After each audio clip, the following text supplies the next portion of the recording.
Cerita ini dimulai dengan tokoh utama kita, Kang Hyun, yang sedang mengantri di sebuah warung kecil. Dia lagi ingat kejadian 2 tahun lalu, sewaktu ayah dan ibu serta adik perempuannya kecelakaan mobil. Dan orang tuanya meninggal dunia. Adiknya yang selamat itu sempat koma selama 5 bulan. Dan dia dirawat oleh kakaknya yaitu Kang Hyun. Untungnya sang kakak baik hati dan pengertian. Sampai rela berhenti sekolah buat nemenin dan jagain adiknya yang lagi trauma. Adiknya itu bernama Mina. Waktu berlalu dan kini Mina mulai pulih dari traumanya. Ia mulai menulis cerita tentang gimana seorang putri bertahan hidup di dunia yang kecil. Meskipun cerita plotnya biasa aja, namun ceritanya cukup unik karena di dalam cerita ini manusia menjadi mangsa tikus, laba-laba, bahkan semut. Hal yang benar-benar seram buat dibayangin. Tapi buat Mina, ini bukan sesuatu yang kejam. Kalau dipikir-pikir, manusia juga bunuh banyak binatang bahkan spesiesnya sendiri. Kebencian dengan orang-orang itu jadi salah satu trauma yang Mina alami setelah kecelakaan itu. Dalam cerita yang ditulis Mina ini, dia adalah seorang princess, dan kalau princess mati, ceritanya akan berakhir. Maka dari itu, dia menulis kalau saudaranya punya kemampuan untuk bertahan dan bakal lindungin dia sebagai seorang prince. Tapi sewaktu mau posting ceritanya, cerita itu malah ditolak karena cerita tersebut dianggap tidak menarik di pasaran. Hal itu bikin dia benci banget sampai dia berharap semua yang dia tulis jadi kenyataan. Setelah Mina tidur sambil menangis, Kang Hyun pergi ke toko untuk membeli makanan favorit Mina. Dia antri untuk mengambil pesanan tapi dia kaget banget pas lihat tikus gede. Tiba-tiba entah kenapa tubuhnya mengecil sama persis seperti apa yang ditulis oleh Mina. Lalu kejadian itu tampak aneh karena sebuah pesan muncul di depannya. Dia pun kini mendapat pakaian yang pas untuknya serta sistem yang menjelaskan tentang kegunaan sistem tersebut. Kang Hyun yang kebingungan pun dibuat makin kebingungan karena teriakan orang-orang yang terkejut karena fenomena yang terjadi di tempat itu. Dalam keadaan yang mengkhawatirkan itu, Kang Hyun teringat perkataan Mina yang mengatakan jika putri dalam cerita mati, maka semuanya akan selesai. Dia beranggapan kalau misinya yang diminta menemukan sang princess adalah misi untuk menemukan sang adik. Dia pun mengotak-atik sistem dan memberikannya fitur map yang menunjukkan lokasi di mana sang princess berada. Di situ, Kang Hyun menyadari kalau lokasi princess sekarang ini merupakan lokasi rumahnya. Dan dia tahu kalau sang princess benar-benar Mina. Dia pun panik dan mencoba memikirkan jalan keluar. Namun tiba-tiba kejadian tak terduga terjadi. Seorang penjaga toko memegang panci panas secara tiba-tiba mengecil. Dan membuat panci yang dipegangnya menumpahkan kuah panas. Sialnya kuah itu mengenai beberapa manusia yang sebelumnya mengecil. Dan dari Maps Kang Hyun tahu, apabila ada yang mati maka keberadaannya di Maps akan menghilang. Dia benar-benar merasa itu sangat mengkhawatirkan. Dan secepat mungkin harus menemukan adiknya. Namun, di tengah keadaan itu, dia menyadari kalau tikus yang sebelumnya membuatnya terkejut, kini berada di belakangnya. Tikus itu mengamuk dan mulai memburu Kang Hyun. Tapi, perhatian tikus itu seketika berpindah ke seseorang dan membuat Kang Hyun untuk sementara bisa lari menjauh. Tapi itu tak lama, karena setelah menyantap orang itu, tikus itu kembali mengejar Kang Hyun. Beruntung, seseorang menyuruh Kang Hyun untuk merunduk. Tiba-tiba, sebuah lontaran api menyerang tikus itu. Karena api itu, tikus tersebut terbakar dan akhirnya tikusnya kabur. Kang Hyun pun selamat berkat paman dengan skill pelontar api itu. Ternyata Kang Hyun bertemu dengan sebuah keluarga di situ yang merupakan saudara laki-laki dan istrinya dan juga sang ayah yang bersikeras menolak menolong karena membuat mereka semua berada dalam bahaya. Istri Tuan Api yang baik hati mencoba membela tokoh utama kita, tapi tak berhasil.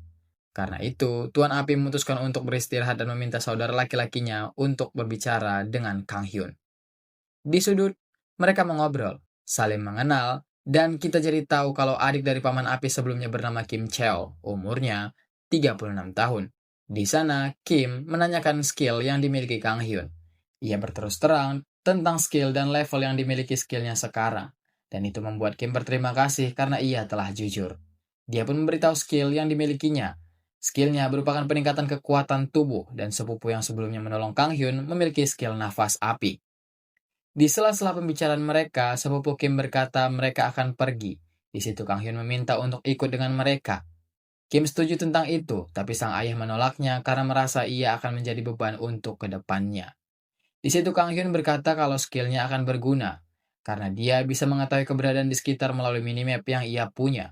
Kebetulan di depan mereka ada belalang sembah yang terlepas dari kandangnya dan di sisi lain mereka terdeteksi sebagai kotoran oleh penyedot debu otomatis dan itu membuat mereka semua dalam kondisi yang sangat berbahaya. Diapit dua situasi yang berbahaya, terlebih robot penyedot debu itu bisa mendeteksi kotoran melalui sinar inframerah. Orang-orang kecil dianggap kotoran. Kang Hyun dan yang lain langsung kabur ke sudut yang nggak bisa dijangkau oleh penyedot debu itu. Tapi sang istri dari paman pelontar api terjatuh. Dan dengan sigap suaminya dan Kang Hyun menolong dia sampai ke sudut yang aman. Untungnya, penyedot debu itu tak bisa mengejar mereka di sudut itu. Dia mendeteksi sesuatu lewat inframerahnya dan yang terdeteksi adalah belalang sembah itu. Walau tadi keadaannya cukup berbahaya, namun semuanya selamat. Setelah kejadian itu, sang kakek menatap Kang Hyun dengan niat tersembunyi. Mereka pun melanjutkan perjalanan untuk menuruni lantai, namun Kang Hyun melihat bahwa di eskalator ada beberapa serangga yang menunggu, dan hanya tersisa tangga darurat. Dalam kondisi sang istri yang cedera, tak ada jalan lain. Ia tak akan sanggup menuruni tangga, dan mereka pun berencana untuk menaiki eskalator itu. Selain itu, di sana Kang Hyun menemukan cara menggunakan skill barrier yang dimilikinya, berharap itu akan berguna. Dia pun mengecek lokasi Mina dan terlihat Mina masih belum bergerak dari tempatnya. Namun dalam pengecekan itu, Kang Hyun menyadari ada musuh yang mendekati mereka. Ia secara sigap meminta semuanya waspada karena tahu tikus sebelumnya kembali menyerang mereka. Tikus itu berlari lurus ke arah mereka. Paman pelontar api dengan sigap mengeluarkan skillnya. Namun sayang skill itu malah meleset. Untungnya, skill barrier yang sebelumnya dipelajari Kang Hyun kini berguna. Karena barrier itu dapat melindungi mereka dari serangan tikus itu. Berulang kali tikus itu menyerang tapi tak kunjung berhasil. Tikus itu pun berubah targetnya menjadi sang kakek yang tidak terlindung oleh barrier. Semua terkejut, terutama Kim Cheol yang melepas sang istri kakaknya dari pundaknya dan buru-buru berlari ke arah sang ayah. Namun, walau sudah berlari, sang ayah tetap terkena serangan dan tangannya terputus. Di situ Kim Cheol mengeluarkan skillnya dan berhasil memukul sang tikus hingga berlari menjauh. Sang ayah merasa kesakitan. Di situ ia memberikan kode kepada paman pelontar api. Ia tampak terkejut dan memanggil Kang Hyun untuk mendekat. Sewaktu Kang Hyun mendekat, peringatan tiba-tiba muncul yang membuat perasaannya sedikit tidak enak. Ia pun mendadak berhenti. Tapi paman pelontar api itu memaksanya untuk mendekati sang ayah. Tiba-tiba, reaksi sang ayah berubah. Sekitar tubuhnya mengeluarkan aura merah. Ia tak bisa menahan reaksi itu dan akhirnya memegang istri sang paman api. Ketika disentuh kakek itu, seperti kehidupan sang istri paman api terhisap oleh sang kakek. Dari kehidupan yang dihisapnya, sang kakek mampu mengembalikan tangannya seperti semula. Kang Hyun teringat perihal skill yang dimiliki kakek itu. Dia punya skill absorption. Tapi kendalanya, dia tak bisa menggunakan skillnya sesuai keinginannya. Sementara itu, sang istri menyembunyikan skillnya dari mereka semua karena skillnya adalah meledakkan diri sendiri. Karena tidak mengetahui itu, sial bagi mereka berdua karena akibat dari skill sang kakek, skill dari sang istri itu pun terpicu dan membuat ia akan meledakkan diri. Namun mirisnya, paman api malah mendekati mereka berdua yang membuat mereka bertiga meledak secara bersamaan. Ledakan itu begitu dahsyat. Untungnya Kang Hyun menggunakan barrier miliknya agar mereka berdua bisa selamat dan tidak terlempar akibat hempasan dari ledakan itu. Tapi, meski begitu Kim Cheol yang selamat tampak sangat terpukul dan sedih karena harus melihat tiga keluarganya harus mati secara bersamaan di depan matanya sendiri.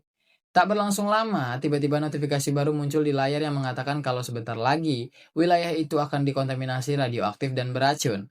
Mereka diminta untuk keluar dari zona itu sebelum waktunya habis. Tapi Kang Hyun ragu untuk meninggalkan Kim seorang diri. Dalam kesedihannya, Kim berkata kalau ia tak punya tujuan hidup lagi, dan dari perkataan itu, Kang Hyun berniat meninggalkannya karena tujuannya adalah untuk menjemput Mina secepatnya. Namun tiba-tiba Kim berubah pikiran. Di dunia yang gila itu, dia memutuskan untuk mengikuti Kang Hyun untuk menyelamatkan sang adik. Namun sebelum itu, Kim memberikan penghormatan terakhir pada mereka yang telah mati dan melanjutkan perjalanan bersama dengan Kang Hyun. Mereka sampai di eskalator. Terlihat orang beramai-ramai ingin menyeberangi eskalator itu. Namun orang-orang ragu karena eskalator itu sangat cepat dan membuat orang-orang yang menaikinya dapat tergilas hancur. Namun di keadaan yang membingungkan itu, tak disangka datang seekor kucing yang hendak memburu orang-orang yang ada di sekitar eskalator itu. Kucing itu mulai bereaksi dan siap untuk memburu orang-orang. Ia berlari dan membuat semua orang berhamburan untuk menyelamatkan diri, termasuk Kang Hyun dan Kim. Tapi di sela pelarian itu mereka melihat satu kelompok yang berisi anak dan ibunya serta dua orang lanjut usia. Hal itu membuat Kang Hyun berhenti dan menggunakan skillnya agar terhindar dari serangan kucing itu.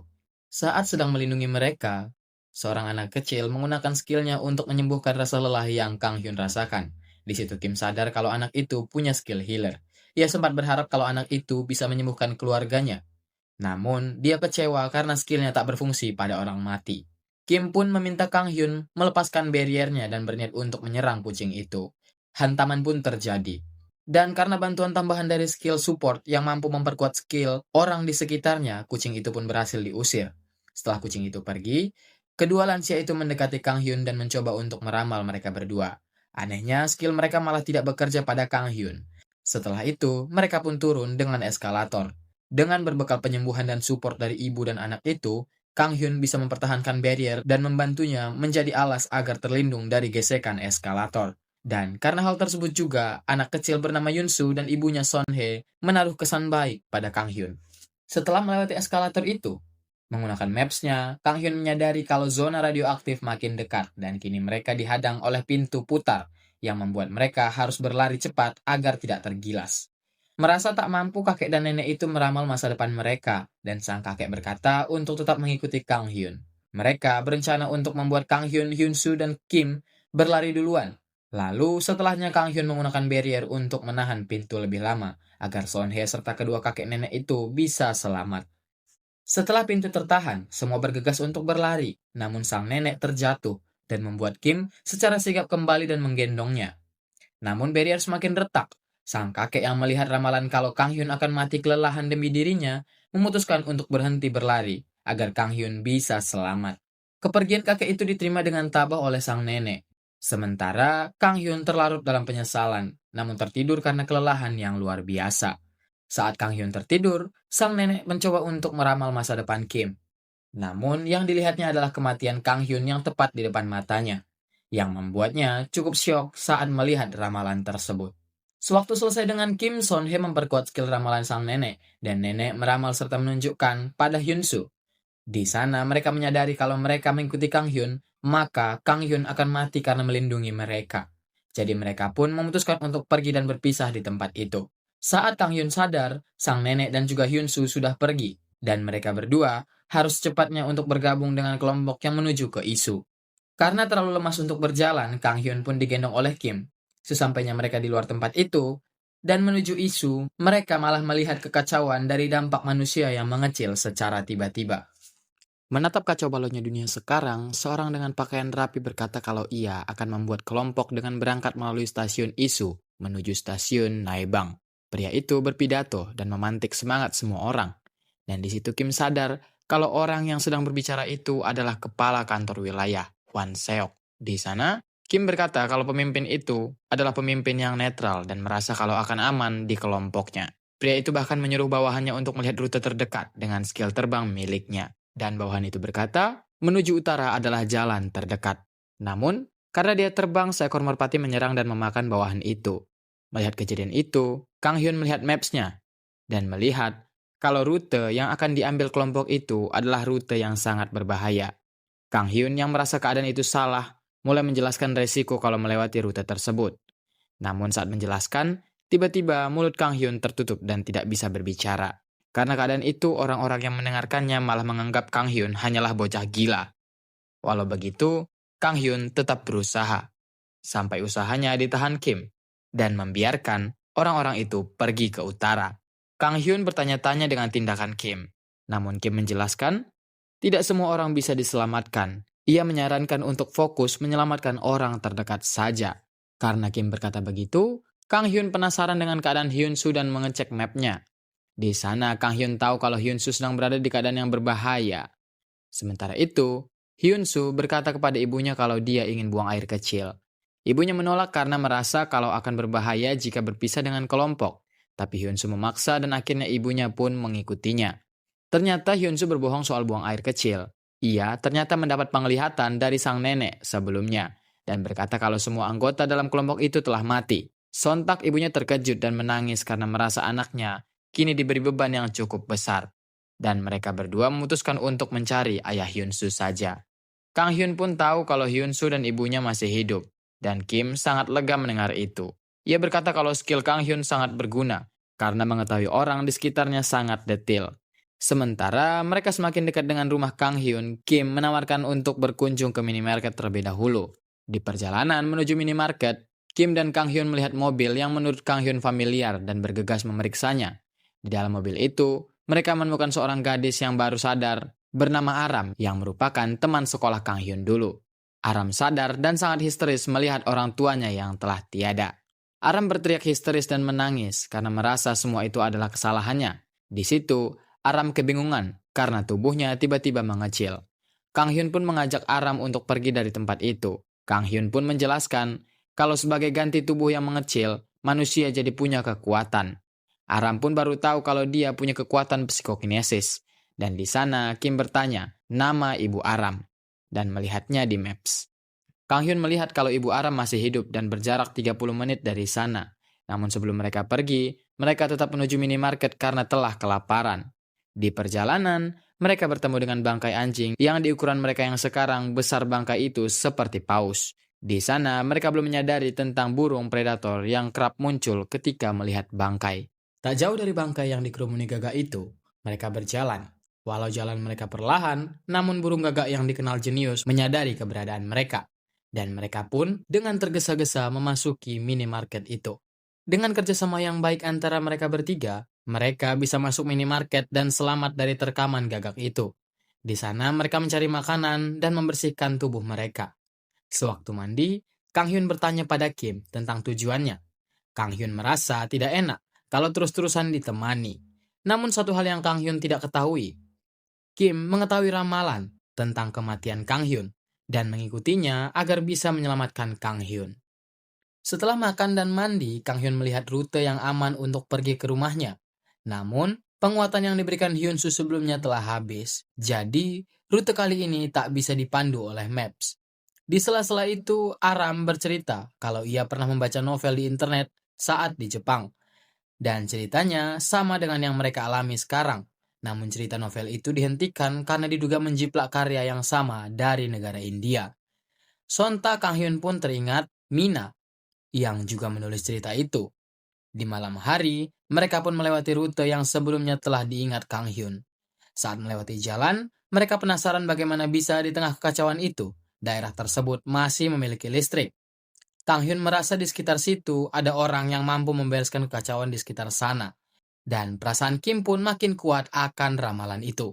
Di keadaan itu, mereka tidak sengaja bertemu Pak Kepala dan bawahannya yang terluka karena mengambil rute burung merpati sebelumnya. Di sana, Aram yang tak mengetahui apapun merasa iba pada kepala Secho tersebut, karena berpikir semua yang dilakukan Pak Kepala itu pastilah untuk rakyat. Di pertemuan itu, Pak Kepala dan bawahannya kelelahan hingga tak bisa menggunakan skill. Karena hal tersebut, mereka pun ikut sementara waktu bersama tim Kang Hyun. Tak berselang lama, secara mengejutkan, rombongan semut mendekati mereka. Sedangkan dengan kekuatan bawahannya, Pak Kepala menyuruh untuk menjauh dengan skill teleport bawahannya. Dari atas mereka melihat kemampuan tim Kang Hyun yang sangat berguna, terutama kemampuan Aram yang Pak Kepala pikir akan sangat berguna untuknya. Karena menggunakan terlalu banyak kekuatan, Aram jadi lemas dan Kang Hyun berencana membawanya ke dalam gedung sementara Kim menahan para semut tersebut. Di gedung, saat Aram dan Kang Hyun beristirahat, Kang Hyun merasa kalau kekuatan Aram adalah salah satu kekuatan terkuat, walau punya kelemahan daya tahannya Aram. Saat semua semut berhasil dibasmi, Pak Kepala dan Pak Cho datang menghampiri Kim dan bertanya di mana yang lain. Jadi mereka pun pergi menemui Kang Hyun dan Aram di dalam gedung. Melihat Aram yang tertidur pulas, Pak Kepala memiliki ide untuk berjaga agar semuanya bisa tidur bergantian. Dan Kim menawarkan diri untuk berjaga pertama. Beberapa waktu berlalu dan kini semua orang sudah beristirahat. Kang Hyun melihat maps rute mereka dan merasa kalau rute daerah SD tidak akan menjadi ancaman. Namun, tiba-tiba rencana mereka dihentikan Pak Kepala. Ia memaksa mereka untuk pergi ke kantor wilayah. Karena paksaan itu, Aram menggunakan kekuatannya pada Pak Kepala. Karena merasa Pak Kepala mengatur mereka seenaknya. Merasakan kekuatan Aram, Pak Kepala semakin ingin Aram ada di pihaknya. Di situ Pak Kepala itu berkata kalau ada banyak orang yang kebingungan. Dan dia berusaha membantunya dengan pergi ke kantor wilayah. Di sana, Kang Hyun juga menanggapi kalau mitigasi bencana ini punya penanggung jawabnya sendiri. Dan Pak Cho membenarkan hal itu, namun dihentikan oleh Pak Kepala dengan skillnya. Di sana, Pak Kepala berkata kalau bekerja sama dengannya, nantinya dia akan membantu menyelamatkan keluarga Aram. Di sana, sesuai arahan Pak Kepala, Pak Cho mulai menyingkirkan orang-orang dan berusaha menculik Aram. Namun dengan sigap, Kang Hyun mengurung diri mereka dengan skill pelindungnya, dan itu membuat Pak Cho tidak bisa mendekat. Kang Hyun pun mengingat kata-kata Mina dan mengurung Pak Cho di dalam skillnya, dan benar saja, skill teleportnya tidak bisa digunakan dalam skill shieldnya Kang Hyun. Dan itu membuat Pak Cho dan Aram terkejut karena Kang Hyun punya kemampuan untuk menonaktifkan skill. Saat Pak Cho tidak bisa apa-apa, Kang Hyun bertanya perihal sikap Pak Kepala yang semakin seenaknya. Kang Hyun pun meminta alamat dari anak dan istri Pak Cho. Di sana, Kang Hyun memeriksa mereka dan diketahui kalau anak istri Pak Cho masih hidup. Mengetahui informasi itu, Pak Cho menangis dan memilih untuk pergi menjemput keluarganya. Sedangkan Pak Kepala, yang diancam oleh Aram, kini meminta maaf dan mereka pun pergi dari tempat itu. Jarak untuk sampai sekitar 1,2 km. Biasanya hanya memakan waktu 20 menit, namun karena tubuh yang kecil, kini mereka harus berjalan selama beberapa hari. Di perjalanan, Aram memberitahu perihal akhir dunia dari novel yang sebelumnya dibacanya. Ia berkata di akhir nanti akan muncul pilar-pilar cahaya misterius. Sontak, perkataan Aram membuat Kang Hyun mengingat Mina yang memberi detail lain perihal pilar tersebut. Mereka pun kembali berjalan karena batas radioaktif mulai melebar. Saat di perjalanan, tiba-tiba 6 ekor anjing berlari ke arah mereka. Mereka pun bergegas berlari mencari celah kecil agar para anjing tersebut tidak dapat menjangkau mereka. Mereka pun menunggu tapi anjing-anjing itu tak kunjung pergi. Aram yang tak sabar pun punya ide untuk mengalihkan perhatian mereka. Awalnya itu tampak bekerja, namun anjing-anjing itu kembali lagi dan membuat mereka panik. Aram yang berada paling depan diincar oleh anjing-anjing itu. Ia berhasil menghempaskan salah satunya, namun seekor berhasil mendekati Aram. Kang Hyun mencoba melindunginya, tapi skillnya terlalu lemah untuk melakukan hal itu. Alhasil, Aram terluka dan dibuat tak sadarkan diri. Melihat keadaan itu, dengan segenap kekuatannya, Kang Hyun menahan anjing itu sementara Kim pergi membawa Aram dari tempat itu. Beruntung, mereka berhasil menemukan celah sempit dan kini berpikir agar luka Aram bisa ditangani. Saat berpikir, Kang Hyun merasakan kehadiran seseorang dan bersiap untuk menyerangnya. Tapi orang tersebut adalah Paman Hyun Ho, petugas di tempat itu. Terjadi reuni antara mereka berdua dan di situ Kang Hyun bertanya tentang obat-obatan. Dan Paman Hyun Ho menunjukkannya. Setelah berhasil mengambil alkohol, Paman Kim menuangkannya ke luka Aram dengan brutal, hingga membuat Aram terbangun dan kesakitan. Rasa sakit itu bahkan membuatnya pingsan kembali. Di situ Pak Hyun Ho bertanya-tanya perihal keadaan Aram yang digigit anjing dan kekuatan yang diperlihatkan Kang Hyun. Di situ Paman Hyun Ho pun baru mengetahui kalau kekuatannya adalah menjadi raksasa. Di sana, Kim berkata kalau Aram sudah mendapat pertolongan pertama, tapi itu tidak akan bertahan lama. Kang Hyun pun mempunyai dua ide, yaitu menghampiri Hyun Soo agar Aram bisa disembuhkan, atau pergi ke menara yang dikatakan Aram. Tapi, Kim menyarankan agar mencari adiknya saja, karena lokasi Hyun Soo yang berlawanan dengan apartemen adiknya. Di sana, akhirnya Kang Hyun menyuruh Kim untuk membawa Aram ke pilar cahaya, yang baru saja muncul. Ia berharap pilar itu dapat menyembuhkan Aram. Namun, Kim menolak dan berkata kalau selama ini, Kim mengikuti Kang Hyun untuk memastikan ramalan yang dilihatnya tidak terjadi pada Kang Hyun. Dan kebenaran itu membuat Kang Hyun benar-benar terkejut. Kim berkata kalau ramalan Nenek Choi memperlihatkan tentang kematian Kang Hyun, dan Kim memastikan itu tidak terjadi. Pernyataan itu membuat Kang Hyun semakin bingung. Di saat itu, Paman Hyun Ho menawarkan diri untuk membawa Aram pergi ke pilar cahaya. Sementara, Kang Hyun dan Kim pergi ke arah Mina. Di perjalanan, mereka melihat orang-orang yang masuk ke pilar cahaya. Orang-orang itu saling menyerang dan menyebabkan kepanikan. Tiba-tiba, burung muncul di tengah perkumpulan orang-orang itu dan membuat semua orang berhamburan ke segala arah. Dalam keadaan itu, seorang anak terjatuh dan hampir diterkam oleh burung itu. Beruntung, Kang Hyun muncul dan menolongnya. Namun saat menolong, tiba-tiba peningkatan pada skill Kang Hyun habis dan membuat shieldnya pecah.